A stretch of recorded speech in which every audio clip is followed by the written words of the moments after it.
पुढच्या बातमीकडे वळूयात। पुण्यामधल्या अपघातानंतर हवे तेवढे पैसे घ्या, मारू नका असं आरोपी म्हणाले। प्रत्यक्षदर्शी अमीन शेख यांनी माहिती दिली आहे। बाईकला धडक दिल्यानंतर तरुणी हवेमध्ये उडाली आणि जागेवरच दगावली असं सुद्धा शेख यांनी सांगितलंय।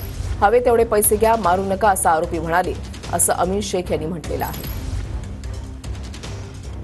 ड्रायव्हर होते, दोन रिक्षावाले रस्ता क्रॉस करायला पुढे गेलो आणि हार्डली रस्त्याच्या मध्ये पोहोचल्या तेवढ्यात फुल स्पीडनी पोर्शे कार माझ्या मागणे गेली आणि एवढ्या जोरात गेली ना, त्याची जी स्पीड होती। हा अपघाताचा सीसीटीव्ही आहे, यामध्ये तुम्ही कुठे आहात? बघा, ही माझी ऑटो आहे आणि हे मी पुढे चालत आलोय बघा, आणि तेवढ्यात जस्ट माझ्या मागणं गाडी गेली।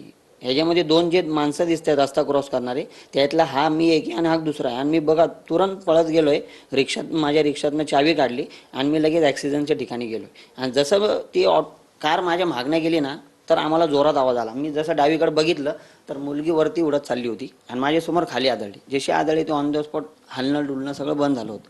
तर आम्ही काय केलं, त्यांना बाजूला घेतलं, बाजूला ठेवलं, अंगावर एक कापडा ते एक मुलीने दिलं होतं अंगावर टाकलं त्यांना।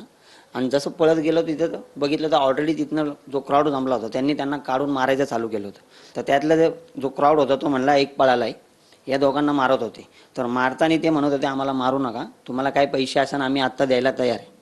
गाडी चालवणारा मुलगा ही ऑफर देत होता। हो, काय पैसे पाहिजे तुम्ही, जेवढं नुकसान झालंय आम्ही आत्ता द्यायला तयार आहे, फक्त आम्हाला मारू नका। पोर्शे गाडीतून ज्यावेळी त्या